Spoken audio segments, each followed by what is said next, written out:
Vamos à nossa aula de fiscalidade. Hoje vamos abordar sobre o imposto sobre o rendimento das pessoas singulares, o IRPS. O objetivo da aula é explicar de forma simples e direta o estatuto estabelecido pelo conjunto de leis que recaem sobre a tributação do rendimento das pessoas singulares. Okay, vamos tentar explicar o que o conjunto de leis emitidos pelo governo para regular o processo todo o processo de obtenção deste imposto. Nós vamos tentar aqui discutir de forma mais detalhada. Queremos explicar a caracterização do imposto sobre o rendimento das pessoas singulares de acordo com o arcabouço literário disponível. Portanto, aqui vamos tentar ver como é que se caracteriza o IRPS de acordo com a classificação econômica que foi atribuída ao IRPS. De acordo com a classificação econômica, o que a literatura disponível diz que está classificado o IRPF. 2. Explicar os requisitos principais estatuídos para o cálculo, no caso a liquidação do imposto a pagar. Vamos aprofundar os diferentes procedimentos para calcular o imposto sobre o rendimento das pessoas singulares nas diferentes categorias de rendimento que nós vamos ver a seguir. 3. Terceiro objetivo específico, apresentar exemplos práticos para os diferentes contextos previstos pelas leis de tutela. O quarto objetivo específico, a resolução de diversos casos práticos. Isso vai nos ajudar a ter um raciocínio mais preparado para poder resolver problemas que nos vão ser apresentados no escritório. E o quinto, o último objetivo, preenchimento de lacuna. Aqui vamos satisfazer algumas dúvidas.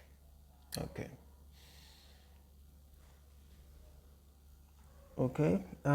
Caracterização do imposto sobre o rendimento das pessoas singulares. E na caracterização do imposto sobre o rendimento das pessoas singulares, isso tem a ver com a classificação econômica. Todo imposto ele está enquadrado dentro daquilo que é a classificação econômica existente para cada imposto. E o IRPS possui a sua classificação. E essa classificação representa a sua caracterização deste imposto. Então, vamos lá. O imposto de rendimento das pessoas singulares, o IRPS, é um imposto direto. Direto porque ela tributa o rendimento e riqueza obtidos. Portanto, é um imposto direto. Nós conhecemos um outro imposto direto, o IRPC, não é? Para quem não sabia disso, ou se não sabia disso, saiba, já que existe um outro imposto, o IRPC, que também é um imposto direto, mas qual é a diferença entre esses dois? O IRPS é um imposto que recai sobre o rendimento das pessoas singulares, ao passo que o IRPC recai sobre o rendimento das pessoas coletivas. Então, essa é a primeira característica do IRPS. É um imposto direto, porque tributa o rendimento e riqueza das pessoas singulares. Pessoal é um imposto pessoal, não é? Que é um imposto que é devido pelo agregado familiar. O agregado familiar é devido de forma independente, ou seja, de forma independente, cada elemento da família, do agregado familiar, deve de forma independente pela parte, pelo rendimento que é titular. Conjunto de pessoas, passando, conjunto de pessoas que constituem, né? Ou seja, devido pelo agregado familiar, o conjunto de pessoas que constitui cada uma das pessoas que constitui o agregado familiar deve em função do rendimento que é titular. Incidência. Incide sobre o valor global anual dos rendimentos, okay? Mesmo quando provenientes de atos ilícitos. A proveniência não importa para os efeitos fiscais, ok? Portanto, a lei diz que, portanto, independentemente da proveniência do rendimento, né, esta está sujeita a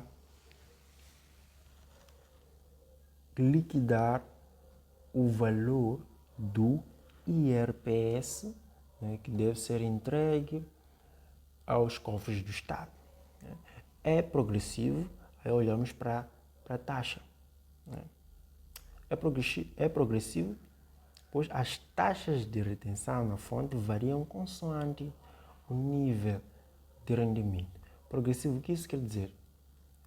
Quanto maior é o rendimento auferido, maior será o imposto a pagar. Porque quanto maior o rendimento auferido, maior será o imposto a pagar, maior será o imposto devido. Agora vamos falar sobre a incidência pessoal e âmbito de sujeição. Aqui, nós vamos responder a duas questões básicas. A primeira questão que é quem, né? E quem e quando, ok? Quem? Incidência pessoal, ok? A quem recai a obrigação de pagar o imposto sobre o rendimento. Pagar não, contribuir com a entrega, contribuir na entrega do imposto sobre o rendimento das pessoas singulares. Então, aqui se responde a duas questões. Quem e quando, né? Quem deve pagar o imposto sobre o rendimento das pessoas singulares e quando, em que contexto, em que âmbito é que essa pessoa deve pagar o imposto sobre o rendimento das pessoas singulares. Aqui, incidência pessoal, a quem recai, okay? Que tipo de indivíduo é que recai a obrigação de pagar o imposto sobre o rendimento das pessoas singulares? Primeiro temos pessoas singulares, ok? Primeiro aspecto da sociedade, pessoas singulares, elas são obrigadas a pagar o imposto sobre o rendimento das pessoas singulares.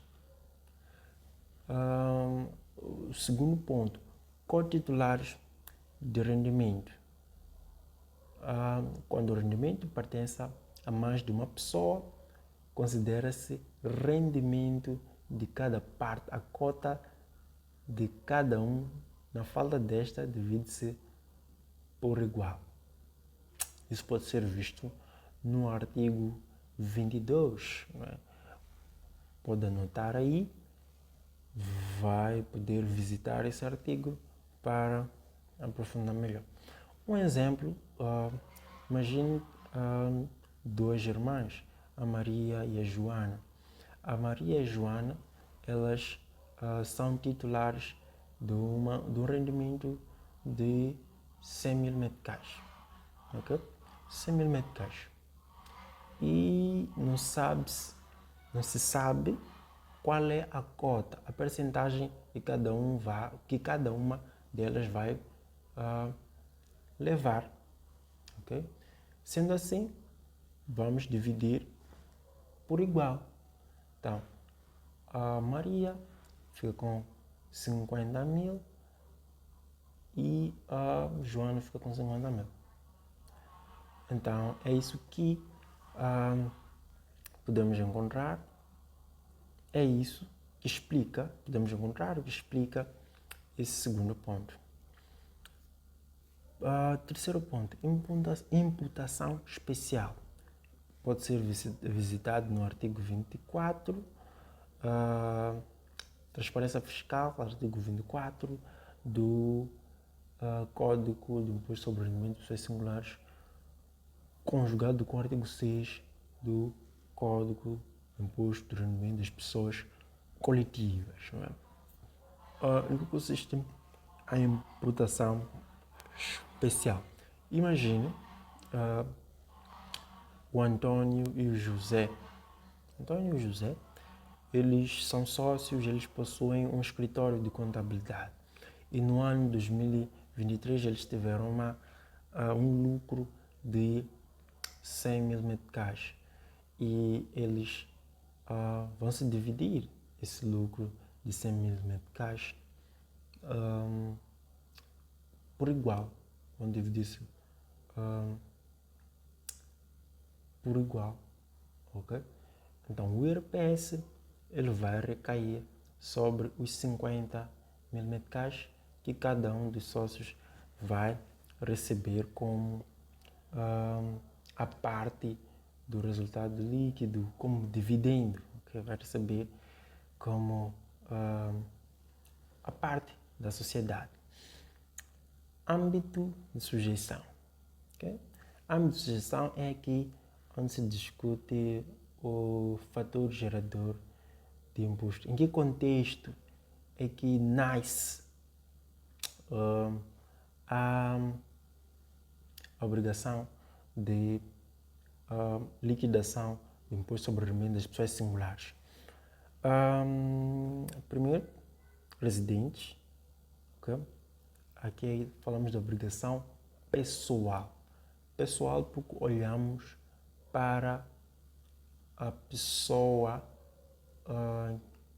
que paga, olhamos para a pessoa e não para o evento. Okay? Olhamos para a pessoa e não para o acontecimento. Ok? Que residentes, né, decidem sobre a totalidade, incluindo os obtidos fora do território. Okay? Imagine o Antônio. Okay? O Antônio ele é comerciante. O Antônio é comerciante. E o Antônio, ele vende em Moçambique e também vende os seus produtos para via online para outros países, né? Faz uma entrega através de várias empresas que fazem entregas internacionais. Ele consegue entregar as suas mercadorias. O rendimento que vem dos seus clientes do exterior está sujeito à tributação, deve estar incluído no rendimento que ele obtém. O rendimento que ele obtém, clientes estrangeiros, deve estar incluído no rendimento que ele obtém dos clientes nacionais para ser calculado o imposto sobre o rendimento das pessoas singulares. Não residentes. Aqui olha-se para o evento, o acontecimento e não para a pessoa. Desconsidera-se a pessoa. Obrigação real. Temos aqui uma obrigação real. Obrigação real porque se considera o evento, o acontecimento. né? Apenas rendimentos obtidos em Moçambique, ok? Agora vamos por exemplo, o John, residente na África do Sul, e ele presta serviços de certificação, não é? Ele tem uma empresa de certificação de profissionais de finanças, não é? E moçambicanos vão para lá para fazer a sua certificação. Portanto, o rendimento que ele vai obter, não é? O rendimento que ele vai obter com os moçambicanos, a fatura que ele vai entregar aos moçambicanos que vão fazer a certificação com ele na África do Sul deve ser sujeita ao cálculo do IRPS. Ok. Quem são residentes? Questão muito interessante. Residência. Não é? São residentes em território da República de Moçambique as pessoas que, no ano em que respeitem os rendimentos, não é? Ou seja, dentro do ano em que a pessoa obteve o rendimento, não é? Haja nele permanecido mais de 180 dias. Ok? E imagine que o John, ok, tenha aberto um escritório na cidade de Maputo e esse escritório começou a operacionalizar em Maputo a partir de janeiro e teve rendimentos em janeiro. Okay? E o John ficou todo o ano de 2023 dentro do país, ou seja, de janeiro até dezembro, tenha passado até 180 dias. 80 dias. Então, o rendimento que ele obteve aqui, quando abriu o escritório, deve ser sujeito ao IRPS. Isso aí não tem nenhum segredo, não tem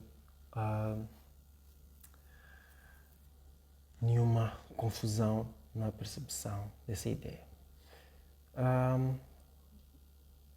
Tendo permanecido esse segundo ponto, permanecido por menos tempo, aí disponham de habitação em condições que possam supor a intenção de ocupar como residência permanente. O mesmo exemplo, imagine o John, sul-africano, que presta serviços de especialização. Ele é um empresário independente, presta serviço de especialização, profissionais de finanças. Ele obteve aqui finanças, ele sempre trabalhou de janeiro até março, ok? 31 de março, ok? E, portanto, esse de março deve pagar o IRPF se possuir uma habitação, não é? Condições, se calhar pode ter trazido a família, os filhos estão a estudar em escolas nacionais moçambicanas. Isso já supõe que o John queira viver em Moçambique, queira permanecer por mais de 3 meses, queira permanecer por mais de um ano e trabalhar aqui. Portanto, ele deve pagar o IRPS, de todo o rendimento que ele obtém da sua atividade independente, empresarial. Atividade empresarial por conta própria. E o terceiro ponto e último é a obrigatória comunicação da residência do sujeito passivo à administração tributária. Portanto, ele deve apresentar a sua residência a ti, a fazenda. Rendimentos considerados obtidos em Moçambique, que são rendimentos considerados obtidos em Moçambique. Qualquer rendimento decorrente de atividades exercidas em Moçambique. Ok? Imagine uma empresa, ela queira obter um certificado ISO, né? E com falta, uma empresa nacional, né? Isso é um exemplo de uma empresa nacional, e com falta de uma empresa especializada na consultoria para que a empresa possa estar elegível, okay, para obter um certificado ISO, contratou uma empresa estrangeira. Portanto, essa empresa estrangeira de consultoria para teoria, preparação, a organização de uma entidade para a obtenção de um certificado, essa entidade, o rendimento que essa consultoria irá obter desses serviços à entidade moçambicana que contratou a esta entidade estrangeira é sujeita ao cálculo do IRPS, que é a entidade estrangeira, o rendimento da entidade estrangeira deve ser sujeitada ao cálculo do IRPS, ok?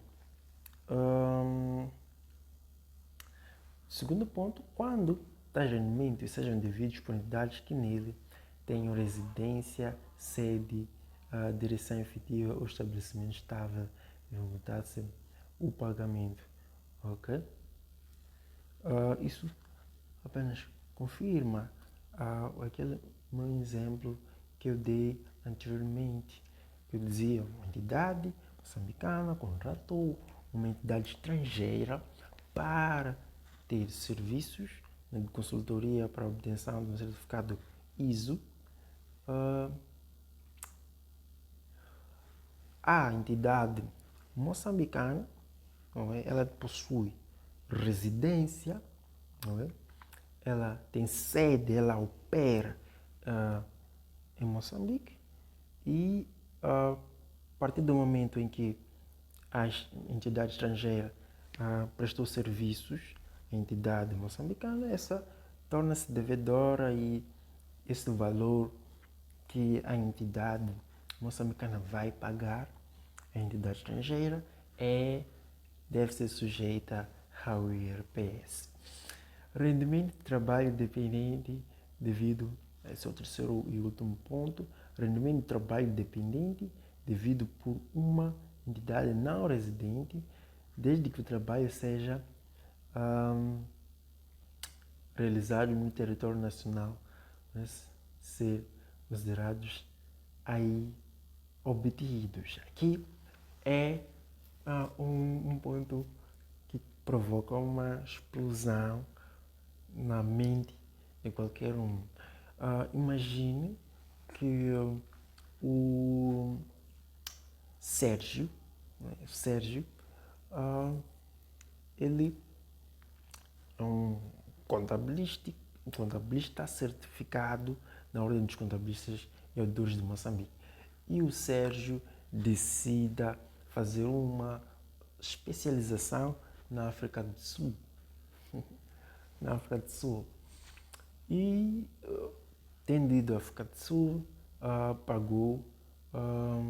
pagou essa especialização em numerário. A fatura, né, dessa especialização é sujeita ao IRPS porque essa especialização, esse conjunto de habilidades que o Sérgio obteve vão ser aplicados em Moçambique, ok? Então, aqui neste caso, a empresa sul-africana que, ou seja, a empresa sul-africana deve pagar o IRPS, ok? A fatura deve ser sujeita, o valor da fatura deve ser sujeitada ao pagamento do IRPS. Essa é uma questão que explode a mente de qualquer contabilista. Incidência subjetiva. Ainda estamos na questão de quem. Quem é que deve pagar o imposto sobre o rendimento das pessoas singulares. Agregado familiar. Que diz, existindo agregado familiar, o imposto é devido individualmente por cada pessoa que constitui e pelos rendimentos de que a pessoa é titular. Okay? Temos um agregado familiar, cônjuges, filhos, cada um deve pagar o IRPS, né, de forma independente, né, de acordo com o rendimento que cada um é titular. Né, não é?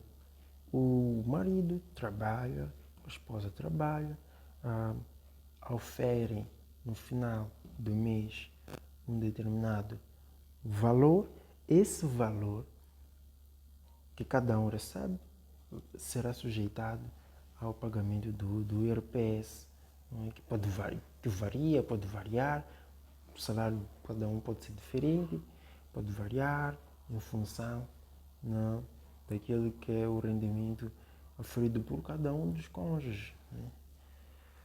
Ok? Então, é isso que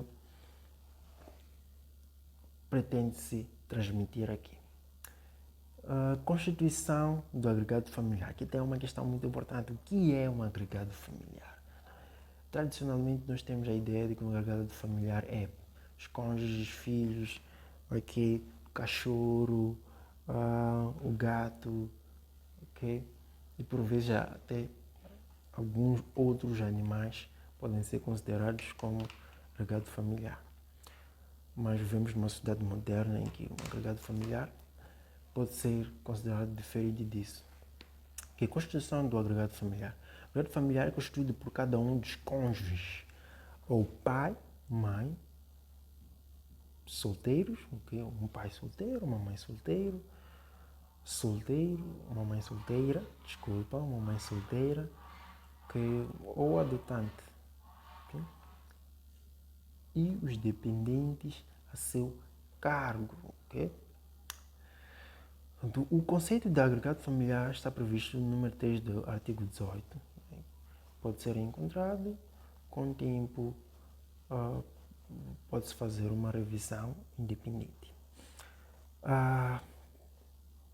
Okay? Com a nova redação da Lei 20/2013, de 23 de setembro, subscreve-se a um cônjuge e os dependentes que estiverem a seu cargo não se compadecerão do conceito tradicional de família. Isso que eu estava a dizer. A ideia é cônjuge, pai, mãe e, portanto, nós consideramos como sendo família. Então, agregado familiar, não. Agregado familiar não se... O conceito de agregado familiar não se sujeita à ideia tradicional que nós temos. Né? E isso deve ser considerado por todos que agregado familiar não é apenas a ideia tradicional de pai, mãe, filhos, etc. O conceito de dependentes está previsto no artigo 4.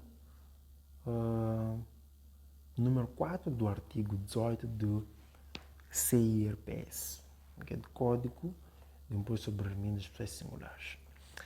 Dependentes que sejam maiores. Aqui estamos a entrar em uma questão muito interessante e deveras importante. Há que considerar 4 fatores para analisar se preenche os requisitos para se considerar dependentes. Quem são dependentes? Ok? Fator rendimento. Não pode oferir rendimento superior ao mínimo tributável. Okay? Mínimo tributável. 225 mil. Mínimo tributável. Ou seja, fator rendimento, de forma para simplificar o entendimento.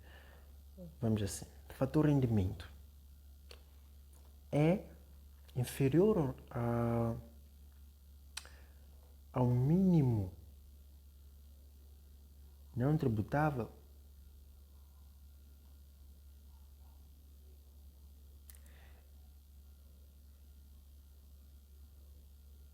é inferior ao mínimo não tributável, é igual ou inferior ao mínimo não tributável.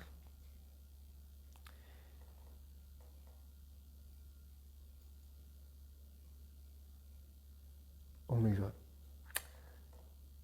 é igual ou inferior ao mínimo não tributável, então não é dependente. Ok? Então não é dependente. Desculpa, não é independente. Ok? Não é independente. Se for superior ao mínimo não tributável, então essa pessoa é independente. Se for igual ao mínimo não tributável, inferior ao mínimo não tributável, então essa pessoa é considerada dependente. Ok? Fator idade. Tenho entre 21 e 25 anos, não mais. Ok? Jovens entre 21 a 25 anos são considerados dependentes. Dependentes maiores. São dependentes. Ok? Há mais de 25 anos são considerados independentes. Fator ocupacional. Tenha frequentado naquele ano ensino médio, superior ou serviço militar efetivo normal. Efetivo normal não devemos confundir com serviço militar obrigatório. Ok? Então, no ano do imposto, no ano em que o imposto é calculado, é liquidado,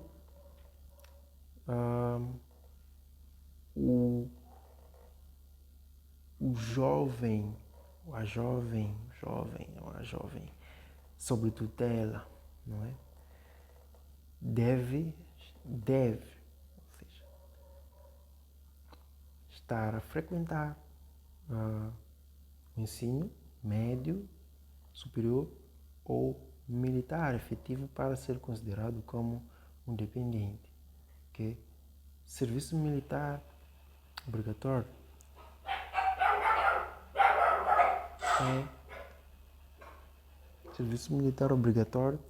é considerado independente. Okay? É considerado independente. E outras atividades, né? É considerado independente. Fator inaptidão. Né? Os inaptos, né? Quando é um indivíduo que possui deficiências, né? Chamamos de portadores de deficiências, pessoas com deficiências de alguma forma, mesmo que acima de 25 anos, é considerado dependente de idade. É um aspecto muito importante, esse que deixamos para trás. Caso prático, né? Caso prático, que são 2 casos, né? primeiro, né? A família Carimo é constituída pelo casal Carimo e Melina e as 3 filhas menores.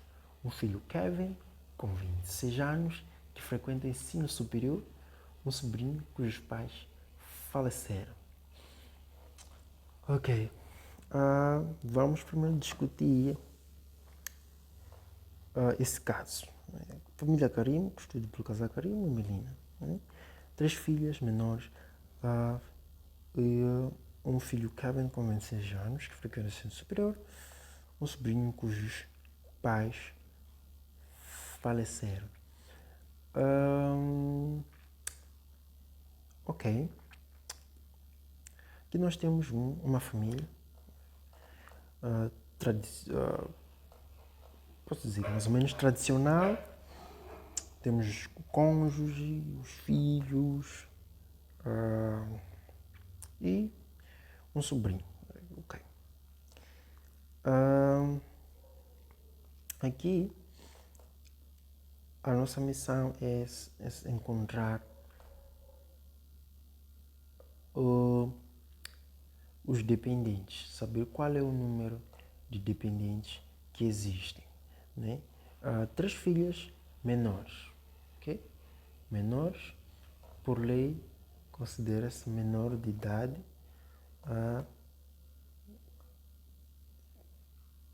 todo indivíduo com a idade inferior a 21 anos. Então, podemos dizer que as 3 filhas são menores, têm menos de 21. Menor de idade, então, são dependentes. E um filho, Kevin, Kevin com 26 anos, que frequenta o ensino superior. Ok? Por ter 26 anos de idade, o Kevin é independente. Portanto, considera-se um dependente se tivesse uma idade, se tivesse 25 anos, seria dependente, mas por ter mais de 25 anos, ele é independente, não é? E apesar de frequentar o ensino superior, não pesa. Para que consideremos dependente, né, tem que satisfazer todos aqueles pontos que nós discutimos anteriormente. E o Kevin não satisfaz um deles, ele tem mais de um ano à frente, significa que ele não é considerado dentro da lei como sendo um dependente. Ok? E o sobrinho, cujos pais faleceram. A esse nós consideramos como dependente, né? São dependentes e também tem que se considerar devemos considerar se esse sobrinho está sob tutela do casal Carimo e Melina. Se estiver sob tutela, então sim, aqui o sobrinho é um dependente. Então nós temos aqui 4 dependentes e um não dependente. Good Guy é um profissional que em resultado do exercício de sua profissão não só obtém vários rendimentos que é da prestação de serviços, suas propriedades e outras aplicações. Adicionalmente, está empregado à empresa Coisas de Vergonha Limitada. Há mais de 5 anos, casado com Perfect Girl, de onde resultou 3 filhos. Bad Boy, com 25 anos, frequentar a faculdade, Jorginho, de 7 anos, e Alegria, de 21 anos, que está aferindo um salário mensal de 18.750 meticais. Vive ainda com seu sobrinho menor, órfão, por decisão de tribunal. Decisão de tribunal, então, tem a tutela deste sobrinho. Então, vamos aqui em partes, né? Eles têm 3 filhos, né? Bad Boy, que tem 25 anos, está a frequentar a faculdade. É dependente, sim, é dependente. Maior de idade, sim, mas é dependente porque 25 anos ainda está dentro daquele intervalo dos 21 a 25 que se considera dependente, não é? No âmbito da lei. E está a frequentar a faculdade, né? É o fator ocupacional. Jorginho, de 7 anos, obviamente, dependente. Alegria, de 21 anos, dependente, apesar de ser maior de idade, ainda está dentro do fator idade, né? Que estabelecido pela lei, não é? Que oferece um salário de 18.750. 18.750 é o mínimo, não é? É o mínimo no intervalo salarial, o que quer dizer que ela é dependente, não é? Porque ela recebe o mínimo, não é? Se fosse mais que o mínimo, ela não seria dependente, ok? E o sobrinho, que é menor de idade, não é? Então aqui podemos contar Bad Boy, não é? O Jorginho, a Alegria, não é? E o sobrinho. São 4 dependentes, não é? Pelas minhas contas, espero não estar errado aqui. Portanto, 4, né? Dependentes, ok? E é isso. Assim, está aqui a resposta. Né? Para efeitos do IRPS, o agregado familiar é constituído pelo casal, as filhas, menores, sobrinho, caso a tutela tenha sido atribuída judicialmente a um dos cônjuges. O filho Kevin não deve, do ponto de vista fiscal, ser incluído neste agregado familiar. Se este obtiver rendimento, deverá apresentar a sua declaração de rendimento autonomamente. Desculpa. Isso é a resposta para o primeiro caso. O segundo caso, fazem parte do crédito familiar do GUDI, nos termos do número 3 do artigo 18 do Código do Imposto sobre Rendimentos de Pessoas Singulares, com alterações introduzidas pela Lei 20/2013, de 23 de setembro. GUDI, cada um dos cônjuges, a linha A do número 3 do artigo 18 do Código do Imposto sobre Rendimentos de Pessoas Singulares, né? Podem visitar ao código. Bad Boy porque tem 25 anos, frequenta o estabelecimento de ensino superior, né? A linha A, a linha B do artigo 4, do número 4 do artigo 18 do Código do Rendimento sobre Pessoas Singulares. Jorginho, por ser menor, não é emancipado. A linha A, número 4 do artigo 18 do Código do Imposto sobre Rendimentos de Pessoas Singulares. Alegria, apesar de oferecer rendimento, é igual ao mínimo não tributável, não excede. A linha B, do número 4 do artigo 18. Okay? Esta é a primeira parte, né, da aula sobre imposto sobre rendimentos das pessoas singulares.